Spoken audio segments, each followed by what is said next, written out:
Jay here. Today we're going to show you some tips on rebuilding a YZ250 two-stroke carburetor. Brad's a little shy. So, pretty simple deal. If you have what makes it easy is having a rebuild kit nowadays. You can get these full rebuild kits. This one's an all-balls kit. You can rebuild this thing. We'll give you a little shot at how to do this thing. Okay, so when you're doing a carburetor, as you can see, it's great to work in a really clean environment here, have all your stuff laid out, and you can get this thing completely taken apart. We found, that like in this case, this is an older YZ250 two-stroke throttle cable, no good. All Balls has a whole new throttle cable, really good on the price. On the carburetor itself, we just want to go through and clean everything we can, every surface. We said we take every jet out, floats are out, needle seats out, everything out with chokes out. We wipe the choke down, clean it, and we're going to blow out all these channels with air. Brad's writing down the jetting, as you can see here. Like to make sure what jetting has been in it, and the guy's happy with the jetting that's in there. But we're going to try to make sure that if we make any changes that we keep track of what jetting was in there first.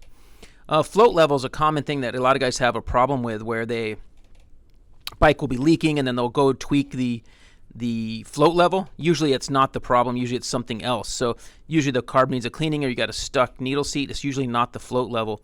Usually if you leave the float level stock on most bikes, it's usually fine. So don't mess with that. And this All Balls kit's really cool because you can pull out, you have all the pieces for new seals. If you try to do it without it on an older carb, you'll end up needing that seal for the bowl or the other O-ring for the bottom nut there, and you won't have what you need to do it properly. We like to put make everything nice again. Everything's good and tight and clean and tight, and then like to make sure that we even have new hoses.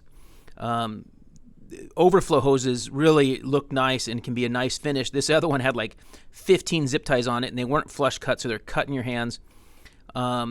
We've used different hoses over the years. One of the ones we just found recently you can buy at a good deal in a bulk is just the Honda two-stroke hoses. And you can see here we got a nice clean finish to this thing with the hoses on there. And this bag of Honda hose you can buy for a real reasonable price. Here we're going to hook up the throttle cable because the guy that's going to put this together isn't that savvy. So we got it set up for him. All he has to do is hook up the top to his bike. Most guys, we probably wouldn't do that, but this guy needed it. And here's the part number you need for that Honda hose. And when you go to rebuild your two-stroke carb, just make sure that you work in a good clean area. Take your time. It's not that hard. If you come up with any problems, look at the fish online and see if there's anything else that you're forgetting to do or missing. You can find it right there. Pretty easy deal. And with the All Balls throttle cable and carb rebuild kit, it's an easy deal.